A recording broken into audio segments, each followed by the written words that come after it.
Brazil comes into this match, but with more doubts than it seems. Yes, they beat Japan 2-1, but it was far from a comfortable game. Japan struck first in transition, exposing Brazil's defensive line.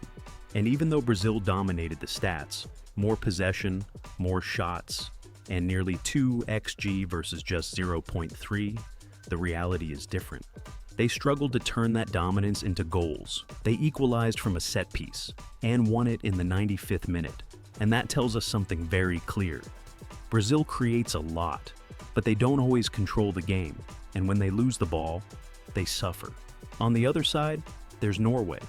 And the contrast is huge. They also won 2-1, but in a completely different way.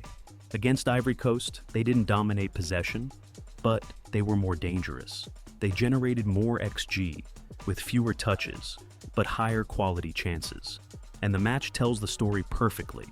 They took the lead, got equalized, and when the game opened up, Haaland scored in the 86th minute to win it. That's Norway. But there's a key detail: they suffered at the end. Ivory Coast applied constant pressure, crosses, clear chances, and were very close to equalizing. So, the difference between these two teams is very clear. Brazil dominates, but leaves space. Norway doesn't dominate, but they are much more direct. Brazil needs volume. Norway needs efficiency. And that brings us to the match. Brazil will have the ball. Norway will sit back and attack in transition. Brazil will create more chances, but Norway will probably need fewer. Now, the prediction: this is not a comfortable game for Brazil, because Norway is exactly the type of opponent that hurts them. Direct, physical, and lethal in transition. But there's also something clear.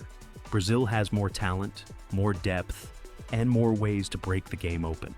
Probabilities: Brazil, 52%, Norway, 33%, draw or extra time, 15%. Final thought: if Brazil improves their finishing, they should win.